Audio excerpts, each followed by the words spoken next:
ഇതിനെ സംബന്ധിച്ചിടത്തോളം നിലവിലുള്ള രാഷ്ട്രീയ സാഹചര്യത്തിൽ പ്രധാനപ്പെട്ട തന്നെയാണ് ഈ ഇലക്ഷൻ. കാരണം ദേശീയ രാഷ്ട്രീയത്തിൽ ബി.ജെ.പി. ശക്തി പ്രാപിക്കുന്നു. ഇപ്പം ഭരണം കയ്യിലില്ല. മലപ്പുറത്ത് സാധാരണഗതിയിൽ ലീഗ് വിജയിക്കും എന്ന കാര്യത്തിൽ എനിക്ക് വലിയ സംശയമൊന്നുമില്ല. സാധാരണഗതിയിൽ ലീഗ് ജയിക്കേണ്ട, ലീഗിന്റെ ഒരു ഉറച്ച കോട്ട എന്ന് പറയാവുന്ന മഞ്ചേരി പോലെയല്ല, ലീഗിന്റെ ഉറച്ച കോട്ട എന്ന് പറയാവുന്ന ഒരു മണ്ഡലമാണ്. പക്ഷെ അവിടെ പ്രശ്നങ്ങളില്ലാതെ പോവുകയും ഏറ്റവും നല്ല ഒരു സഹതാപ തരംഗത്തിന്റെ ഇമ്പാക്ട് ഒക്കെ ഉണ്ട്.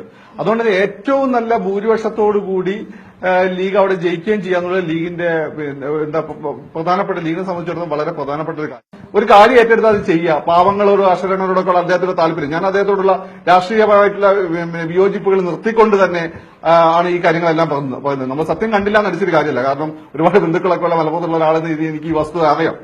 അപ്പൊ അതുകൊണ്ട് തന്നെ അദ്ദേഹം ഇവിടെ നമ്മൾ മാറിക്കഴിഞ്ഞാൽ ഉണ്ടാകുന്ന ഒരു വലിയൊരു ഗുണം, ലീഗിൽ ഒരു പുതിയ ലീഡർഷിപ്പ് ഉണ്ടാവും. കേരള രാഷ്ട്രീയത്തിൽ ഒരുപക്ഷെ ഏറ്റവും നല്ല ചെറുപ്പക്കാരായിട്ടുള്ള, ഏറ്റവും ഓർഗാനിക് ഇന്റലക്ച്വൽസ് എന്ന് പറയാവുന്ന ചെറുപ്പക്കാരുള്ള പാർട്ടിയാണ് യൂത്ത് ലീഗ്. ഫിറോസ് ആണെങ്കിലും അതുപോലെ ആരിഫ് അലി ആണെങ്കിലും അഷ്റഫ് അലി ആണെങ്കിലും എല്ലാം തന്നെ പുതിയ കാലഘട്ടത്തിലെ മുസ്ലിം സമുദായത്തിന് നല്ല മുസ്ലിം ലീഗിന്റേതായ വഴിയിൽ നല്ല മാർഗം കാണിച്ചു കൊടുക്കാൻ പറ്റുന്നുള്ള നല്ല വിവേകശാലികളായ ചെറുപ്പക്കാരാണ്. അപ്പുറത്താണെങ്കിൽ മുനവർ അലി തങ്ങളെ പോലെയുള്ള തങ്ങൾ കുടുംബത്തിന്റെ ആത്മീയാചാര്യനും യൂത്ത് ലീഗിലൂടെ തന്നെ സജീവമായിട്ട് വരികയും ചെയ്യുന്നുണ്ട്. ഷിയ തങ്ങളുടെ കഥയെ പാരമ്പര്യം തന്നെ പിന്തുണ.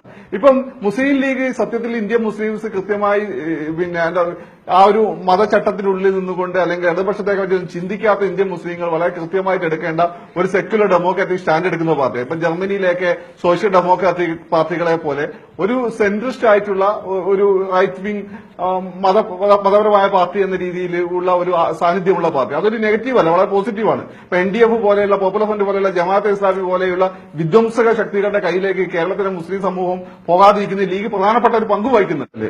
ലീഗിന്റെ ആദ്യകാല ലീഡർഷിപ്പ് കുറച്ച് കച്ചവടക്കാരും കുറച്ച് CH പോലെയുള്ള ഡിഗ്രിയൊക്കെയുള്ള കുറച്ച് ആളുകൾ ഉൾപ്പെടെ മുസ്ലിം സെക്കുലർ ആയിട്ടുള്ള മുസ്ലിം ജനസാമാന്യമായിരുന്നു.